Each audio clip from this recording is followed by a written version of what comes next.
தமிழீழ விடுதலை புலிகளின் பல கோடி ரூபாய் பெறுமதியான பணம் சுரேஷ் சாலே, கோட்டாபய ராஜபக்ச மற்றும் பிரசன்ன அல்வீஸின் வங்கி கணக்கில். விசாரணையில் வெளிவந்த அதிர்ச்சி.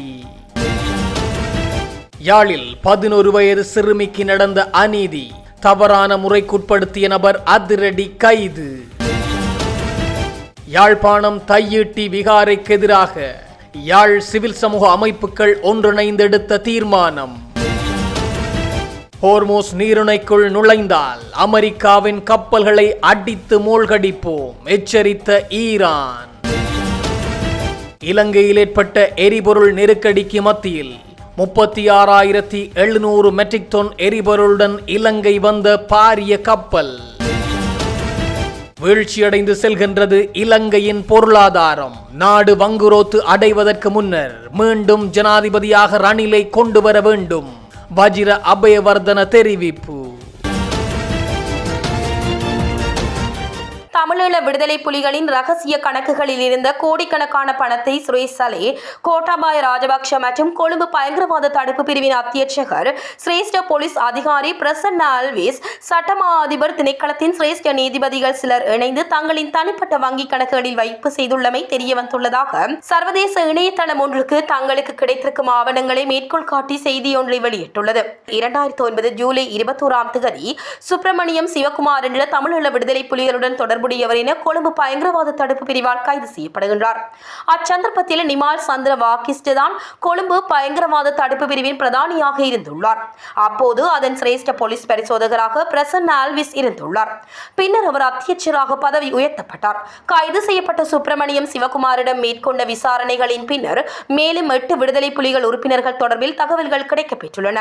இந்த தகவல்களை சிரேஷ்ட போலீஸ் பரிசோதகர் பிரசன்ன அல்வீஸ் தனது கையொப்பத்துடன் 2010ஆம் ஆண்டு மார்ச் மாதம் 12ஆம் தேதி தயாரித்த அறிக்கையில் குறிப்பிட்டுள்ளார்.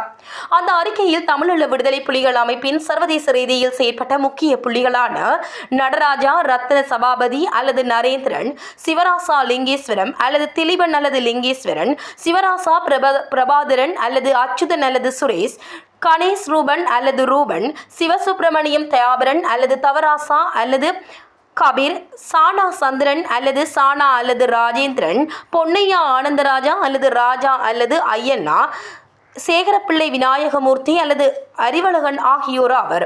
இவர்களை கைது செய்வதற்கு சர்வதேச சிவப்பு பிடியாணை பிறப்பிக்குமாறு கொழும்பு மஜிஸ்திரேட் நீதிமன்றத்தில் சிரேஷ்ட போலீஸ் அதிகாரி பிரசன்ன அல்வீஸ் மனு தாக்கல் செய்த போது பிடியாணை வழங்கப்படுகின்றது.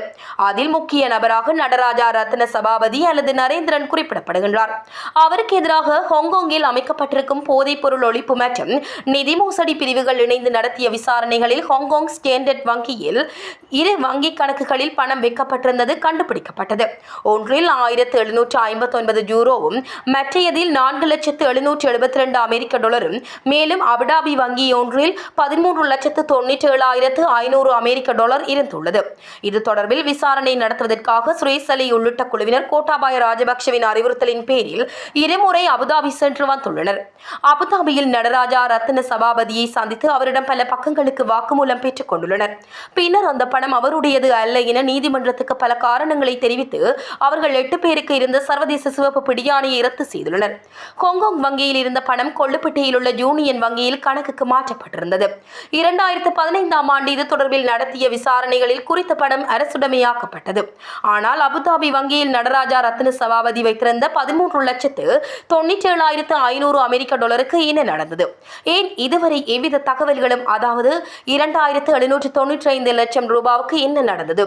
சுரேஷ் சாலே மற்றும் கோட்டாபாயவுடன் அன்று இணைந்து விசாரணை நடத்தியவர்களின் கைகளுக்கு போயுள்ளதாகவே தெரிய வருகின்றது. அதனாலே அவர்கள் நடராஜா, ரத்ன சபாபதியை சந்திக்க அபுதாபி சென்றிருக்க வேண்டும். மேலும் அவர்களை தண்டனையில் இருந்து விடுவித்ததும் பெரும் சந்தேகத்தை ஏற்படுத்தியுள்ளதாக அந்த செய்தியில் குறிப்பிடப்பட்டுள்ளது. ஹோர்மோஸ் நீரிணையை அமெரிக்கா தனது கட்டுப்பாட்டிற்குள் கொண்டுவர முயன்றால் அங்கிருக்கும் அமெரிக்க போர்க்கப்பல்களை ஈரான் ஏவுகணைகள் மூலம் மூழ்கடிக்கும் என ஈரானின் உச்ச தலைவர் மொஜ்தபா காமேனியின் இராணுவ ஆலோசகர் மொஹ்சன் ரெசாய் எச்சரித்துள்ளதாக சர்வதேச ஊடகங்கள் செய்தி வெளியிட்டுள்ளன. ஈரானால் ஹோர்மூஸ் நீரிணையூடாக மேற்கொள்ளப்படும் கப்பல் போக்குவரத்து முடக்கப்பட்டதைத் தொடர்ந்து அமெரிக்கா தற்போது அந்த பகுதியில் கடற்படை முற்றுகையை நடைமுறைப்படுத்தி வருகின்றது. இதுகுறித்து ஈரான் அரச தொலைக்காட்சி ஒன்று ஒன்றுக்கு கருத்து தெரிவித்த மொக்சன் ரெசாய், ட்ரம்ப் ஹோர்மோஸ் நீரிணையின் காவல்துறையாக மாற விரும்புகின்றார். இது உண்மையிலேயே உங்கள் வேலையா? அமெரிக்கா போன்ற ஒரு வலிமையான ராணுவத்தின் வேலை இதுதானா என கேள்வி எழுப்பினார். அமெரிக்காவின் இந்த போர்க்கப்பல்கள் ஈரானின் முதல் ஏவுகணை தாக்குதலுக்கே மூழ்கடிக்கப்படும் என்றும் இவை அமெரிக்க ராணுவத்திற்கு பெரும் ஆபத்தை ஏற்படுத்தியுள்ளன என்றும் அவர் குறிப்பிட்டார். அமெரிக்க கப்பல்கள் ஈரானின் ஏவுகணை இலக்குகளுக்கு மிக அருகில் இருப்பதாகவும் அவற்றை அழிக்கும் திறன் ஈரானிடம் இருப்பதாகவும் அவர் எச்சரித்துள்ளார். ஈரானின் புரட்சிகர ராணுவ படையின் முன்னாள் தலைமை தளபதியான மொக்சன் ரெசாய் ஈரானின் மூத்த ராணுவ நிபுணர்களில் ஒருவராவார். கடந்த மாதம் உச்ச தலைவர் மொஜ்தபா காமேனியினால் இவர் ராணுவ ஆலோசகராக நியமிக்கப்பட்டமை குறிப்பிடத்தக்கது. 36,700 மெட்ரிக் டன் ஆக்டேன் 92 ரக பெட்ரோலை ஏற்றிய கப்பல் என்று நாட்டை வந்தடைந்துள்ளதாக இலங்கை பெட்ரோலிய கூட்டுத்தாபனம் தெரிவித்துள்ளது. உள்நாட்டு எரிபொருள் விநியோகத்தில் தட்டுப்பாடுகள் ஏற்படுவதை தவிர்க்கும் பொருட்டு இந்தியாவிலிருந்து இந்த பெட்ரோல் கையிருப்பு கொள்வனவு செய்யப்பட்டுள்ளதாக தெரிவிக்கப்படுகின்றது.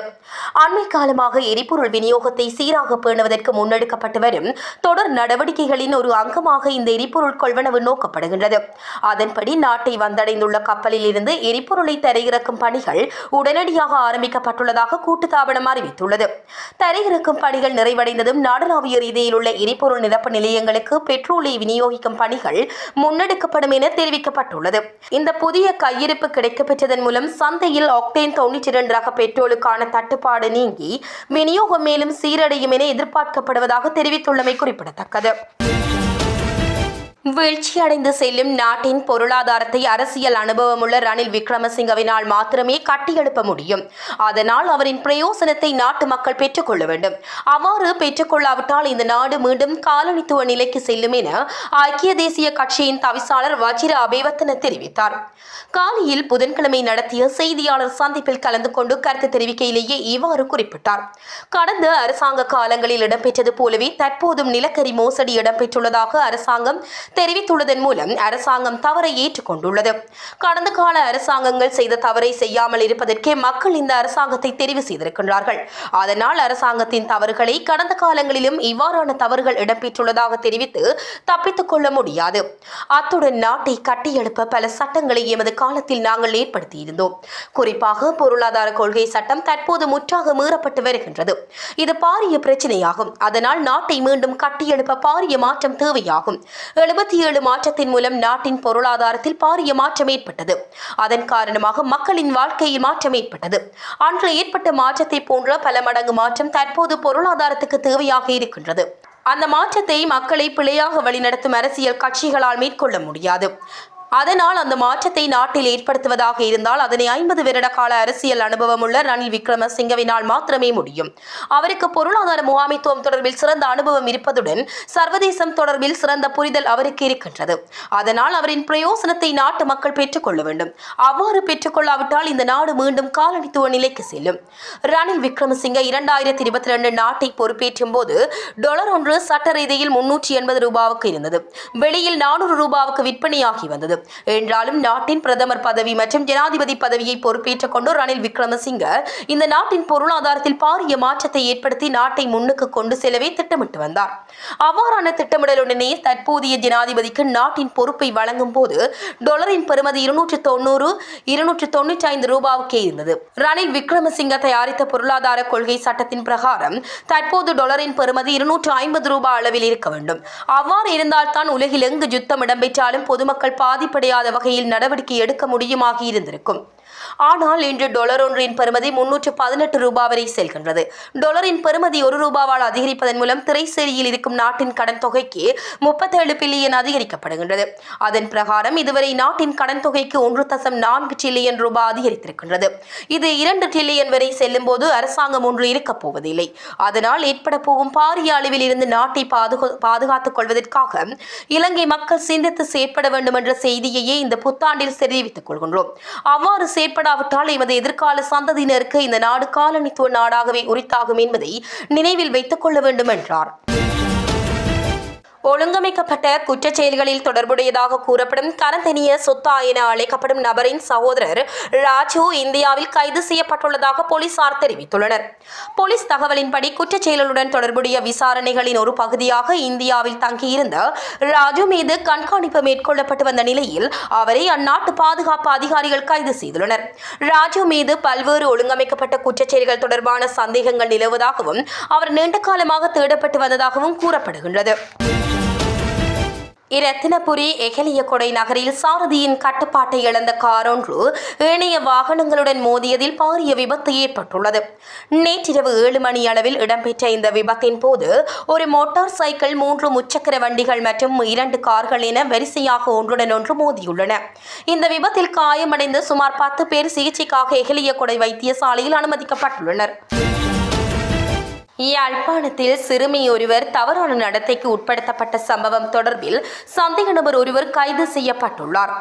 மூளாய் வீரம் பகுதியைச் சேர்ந்த 11 வயது சிறுமி தனது வீட்டுக்கு அருகில் வசிக்கும் 38 வயதுடைய நபரால் இவ்வாறு தவறான நடத்தைக்கு உட்படுத்தப்பட்டதாக தெரிவிக்கப்படுகின்றது. இச்சம்பவம் குறித்து வட்டுக்கோட்டை போலீஸ் நிலையத்தில் முறைப்பாடு பதிவு செய்யப்பட்டதைத் தொடர்ந்து மேற்கொள்ளப்பட்ட விசாரணைகளின் அடிப்படையில் குறித்த சந்தேக நபர் புதன்கிழமை போலீசாரால் கைது செய்யப்பட்டார். கைது செய்யப்பட்ட நபரிடம் தற்போது விசாரணைகள் இடம்பெற்று வருகின்றன. அதன் பின்னர் அவரை மல்லாகம் நீதிமன்றில் முன்னிலைப்படுத்துவதற்கான நடவடிக்கைகள் போலீசாரால் மேற்கொள்ளப்பட்டு வருகின்றன. இதற்கிடையில் பாதிக்கப்பட்ட சிறுமி மேலதிக மருத்துவ பரிசோதனைகளுக்காக யாழ்ப்பாணம் போதனா வைத்தியசாலையில் அனுமதிக்கப்பட்டுள்ளார். யாழ்ப்பாணம் தையட்டி சட்டவிரோத விகாரையை நிலைநிறுத்தும் எந்த ஒரு முயற்சியையும் அனுமதிக்கப் போவதில்லை என்ற ஒருமித்த தீர்மானம் எட்டப்பட்டுள்ளது. தையட்டி பகுதியில் ஆக்கிரமிக்கப்பட்டு விகாரை அமைக்கப்பட்டுள்ள பூர்வீக நிலங்களை விடுவிப்பது தொடர்பாகவும் அரசாங்கத்தின் மறைமுக திட்டங்களை முறியடிப்பது குறித்தும் தீர்மானிக்கும் விசேட கலந்துரையாடல் நேற்று யாழ் தந்தை செல்வா அரங்கில் நடைபெற்ற போது இந்த தீர்மானம் எடுக்கப்பட்டது. தையட்டி நில உரிமையாளர்களின் ஏற்பாட்டில் நடைபெற்ற இக்கூட்டத்தில் தமிழ் தேசிய பரப்பில் உள்ள முக்கிய அரசியல் தலைவர்கள், சட்டத்தரணிகள் மற்றும் சிவில் சமூக பிரதிநிதிகள் கலந்து கொண்டு தமது நிலைப்பாடுகளை தெளிவுபடுத்தினர். கடந்த சனிக்கிழமை கடற்றொழில் அமைச்சர் சந்திரசேகரால் தையட்டி பகுதியில் உள்ள காணிகள் அளவீடு செய்யப்பட்டு விடுவிக்கப்படும் என அறிவிக்கப்பட்ட போதிலும் விகாரை அமைந்துள்ள காணி தொடர்பில் நிலவும் மௌனம் மக்கள் மத்தியில் பெரும் சந்தேகத்தை ஏற்படுத்தியுள்ளதாக தெரிவிக்கப்பட்டது. ஒருபுறம் நில விடுவிப்பு பேச்சுவார்த்தைகள் நடைபெற்று வரும் அதேவேளை மறுபுறம் இந்த சட்டவிரோத விகாரையை அதிகாரப்பூர்வமாக பதிவு செய்வதற்கான முயற்சிகள் திரைமறைவில் முன்னெடுக்கப்பட்டு வருவதாக கூட்டத்தில் சுட்டிக்காட்டப்பட்டது. அரசாங்கத்தின் இத்தகைய திட்டமிடப்பட்ட நில ஆக்கிரமிப்பு நடவடிக்கைகளுக்கு எதிராக பலமான சட்ட மற்றும் அரசியல் ரீதியான அழுத்தங்களை வழங்க வேண்டியதன் அவசியத்தை இங்கு உரையாற்றியவர்கள் வலியுறுத்தினர். இந்த கலந்துரையாடலில் இலங்கை தமிழரசு கட்சியின் தேர்வு நிலை தலைவர் மற்றும் நாடாளுமன்ற உறுப்பினர் சீனா ஸ்ரீதரன், தமிழ் தேசிய மக்கள் முன்னணியின் பொதுச் செயலாளர் செல்வராசா கஜேந்திரன், தமிழ் மக்கள் கூட்டணியின் வீணா மணிவண்ணன் மற்றும் சட்டத்திரணி கானா சுஹாஸ் ஆகியோர் பங்கேற்று அடுத்த கட்ட நகர்வுகள் குறித்து ஆலோசனைகளை வழங்கினர். இவர்களுடன் யாழ் பல்கலைக்கழக விரிவுரையாளர்கள் மற்றும் சட்டத்திறனிகள் இணைந்து ஆக்கிரமிக்கப்பட்ட நிலங்களை மீட்டெடுப்பதற்கான ஆவண ரீதியான மற்றும் அறவழி போராட்ட வழிமுறைகள் குறித்து விரிவாக ஆராய்ந்தனர். கலந்துரையாடலின் முடிவில் அமைச்சரின் வாக்குறுதிகள் வெறும் காலங்கடத்தும் தந்திரமா அல்லது உண்மையான தீர்வா என்பதை உன்னிப்பாக கவனிப்பதோடு விகாரையை நிலைநிறுத்தும் எந்த ஒரு முயற்சியையும் அனுமதிக்கப் போவதில்லை என ஒருமித்த தீர்மானம் எட்டப்பட்டது. அத்துடன் நிலமிழந்த மக்களின் உரிமைகளுக்காக அரசியல் வேறுபாடுகளை கடந்து சிவில் சமூகத்துடன் இணைந்து ஒருமித்த குரலில் போராடுவது என்றும் இக்கூட்டத்தில் உறுதியெடுக்கப்பட்டமை குறிப்பிடத்தக்கது.